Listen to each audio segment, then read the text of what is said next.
Hi friend, আমি কণিকা। আমার সেলাই ঘরে আপনাদের সবাইকে সুস্বাগতম। আজ আমি কুর্তির প্যান্ট কাটিংটা আপনাদের দেখাচ্ছি। আমি প্রথমে ডবল ফোল্ড করে কাপড় নিয়ে নিয়েছি। আর প্রথমে কাপড়ের নিচের অংশে একটা মার্জিন টেনে নিচ্ছি। আর এই মার্জিন থেকে ঠিক 2 ইঞ্চি ওপরে আমি আর একটা দাগ কেটে নিচ্ছি। এই 2 ইঞ্চিটা আমাদের নিচের ফোল্ডিং এরিয়া, প্যান্টের নিচের ফোল্ডিং এরিয়া হবে।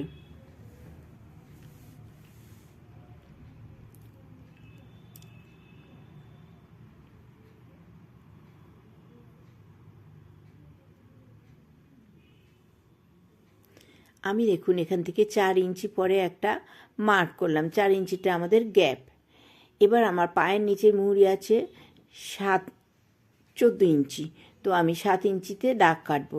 আমি 4 ইঞ্চিটা ছেড়ে 7 ইঞ্চি নিলাম। 7 ইঞ্চির মিডল পয়েন্টে একটা দাগ কেটে নিলাম। 3.5 ইঞ্চিতে আমাদের প্যান্টের স্ট্রেট কাটিংয়ের সুবিধার জন্য, প্যান্ট যাতে একদম সোজা থাকে সেই জন্য, কাটিংয়ের সুবিধার জন্য আমি মিডল পয়েন্টটা দাগ করে নিলাম। আমি দেখুন নিচেও 4 ইঞ্চি গ্যাপ করেছি, ওপরেও ঠিক 4 ইঞ্চি গ্যাপে একটা মার্জিন টেনে নিচ্ছি আমাদের মিডল পয়েন্টটা পাওয়ার জন্য। 4 ইঞ্চি গ্যাপের পর থেকে 3.5 ইঞ্চিতে মিডল পয়েন্ট ছিল, ওপরেও ঠিক 4 ইঞ্চি গ্যাপের পাশ থেকে 3.5 ইঞ্চিতে আমি একটা মিডল পয়েন্ট নিয়ে নেব। আমি প্যান্টের ঝুল নিচ্ছি 32। আমাদের প্যান্টের ঝুল আছে 33 ইঞ্চি, তো আমি 32 ইঞ্চিতে মার্ক করলাম। আর এই মার্কের উপরেই আমি মিডল পয়েন্টটা করে নেব।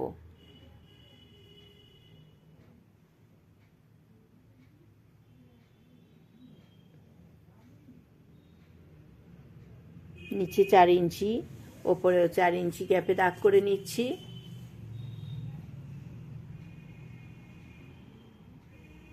এইবার মিডল পয়েন্টটা নিয়ে নিচ্ছি। দেখুন গ্যাপ থেকে 3.5 ইঞ্চি পরে মিডল পয়েন্ট নিয়ে নিচ্ছি।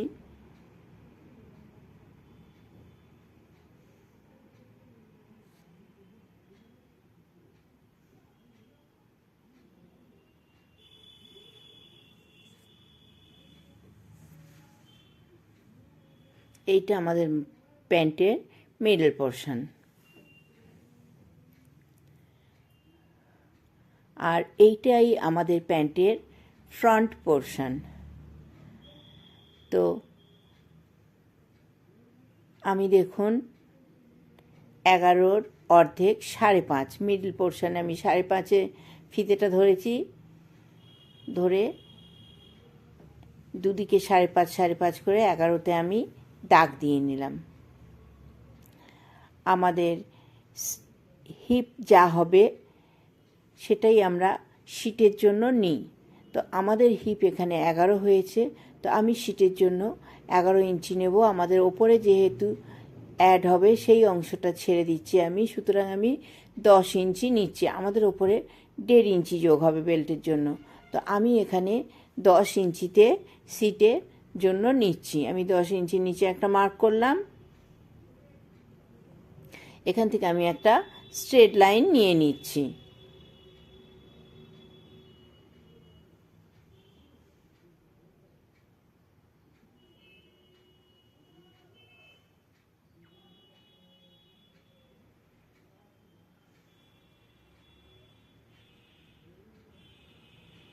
এই 10 ইঞ্চি দেখুন সিটের জন্য আমি 2.5 ইঞ্চি এক্সট্রা নিচ্ছি নিচে। 2.5 ইঞ্চি এক্সট্রা নিচ্ছি। এখানে একটা রাউন্ড শেপ দিয়ে নিচ্ছি। আপনারা শেপার দিয়েও শেপ দিয়ে নিতে পারেন। এখানে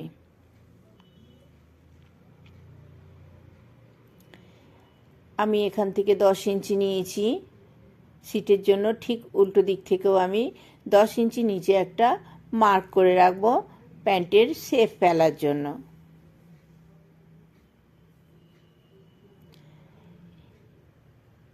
হিপের মাপ ঠিক যতটা আছে ওপরে ঠিক নিচেও আমি ততটাই রাখবো, অর্থাৎ 11 ইঞ্চি। এই 11 ইঞ্চি আমি মেপে নিলাম, ওপর নিচটা সমান করে নিলাম। এই অংশটা এইখানে আমাদের পায়ের অংশটা যোগ হবে।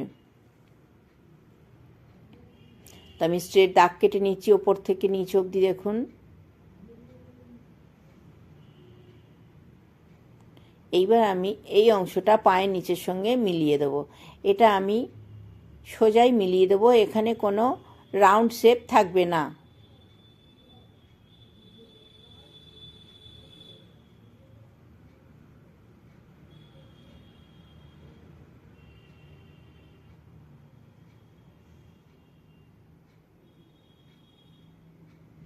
একদম স্ট্রেট মিলে গেল।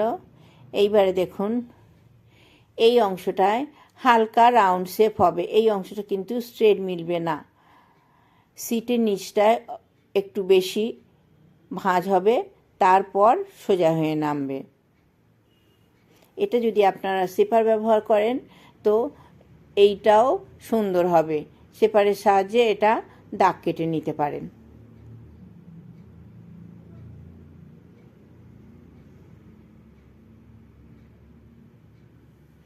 এটা আমাদের প্যান্টের সামনের পোর্শন হলো।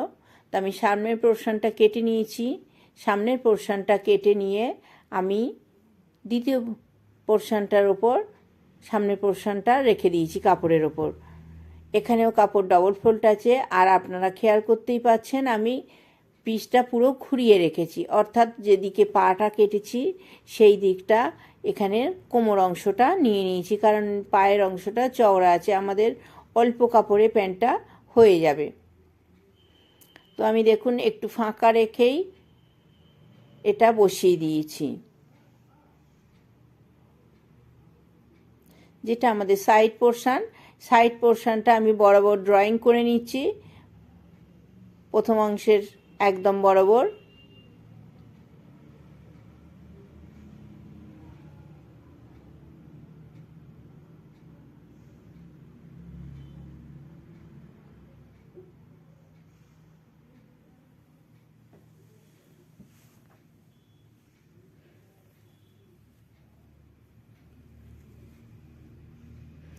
এদিকে দেখুন নিচটা একটু বাড়িয়ে নিয়েছি দাগটা।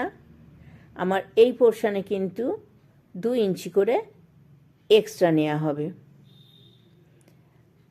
আপনারা খেয়াল করেছেন আমাদের পায়ের নিচের মুহুরি 7/14 ছিল, আমি 7 নিয়েছি, এখানে কোনো সেলাই যোগ করা হয়নি, কিন্তু পায়ের পেছনের অংশে আমি সেলাই যোগ হবে, মানে সামনের এবং পেছনের পাটের সেলাই দুটোই যোগ হবে, সেই জন্য এখানে 2 ইঞ্চি করে আমি এক্সট্রা নিয়ে নিলাম।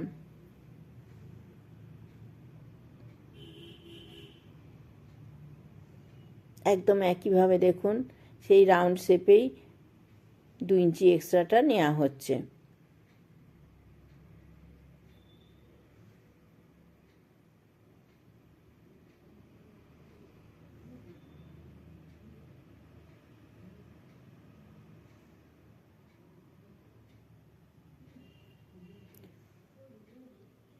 এখান থেকেও আমি 2 ইঞ্চি বাড়িয়ে নিচ্ছি, নিয়ে একটা স্ট্রেট লাইন নিয়ে নিচ্ছি সিট আসনের জন্য।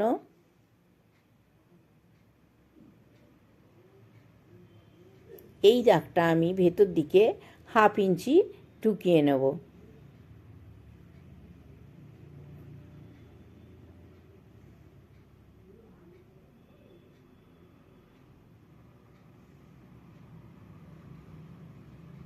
দেখেছেন এইভাবে একটু বাঁকিয়ে 1/2 ইঞ্চি ভেতরে ঢুকিয়ে নিলাম। এবার এটাকে আমি কেটে নিচ্ছি। আমাদের পেছনের পাটের ওপরের অংশে কিছু কাজ আছে। দেখুন ওপরে আমি 1 ইঞ্চি, যে দিকটা আমাদের সিটের দিক সেই দিকটা আমি 1 ইঞ্চি ওপরে বাড়িয়ে দিলাম, দিয়ে একটা দাগ কেটে নিচ্ছি। কোমরের অংশে যে দাগটা হবে সেটা সমান রেখে সিটের অংশটা 1 ইঞ্চি বাড়িয়ে দিলাম। এইখানটা পুরো তেসরা হলো, যাতে প্যান্ট পরার পর বসলে কোনো অসুবিধা না হয়, টান না পড়ে। তো এবার এটাকে আমি কেটে নিচ্ছি। সম্পূর্ণ ভিডিওটায় আমার সঙ্গে থাকার জন্য আপনাদের সবাইকে অনেক অনেক অনেক ধন্যবাদ। আমার কাজ যদি আপনাদের ভালো লেগে থাকে তো প্লিজ প্লিজ প্লিজ আমার চ্যানেলটা সাবস্ক্রাইব করে আমার সঙ্গে থাকবেন। Thank you.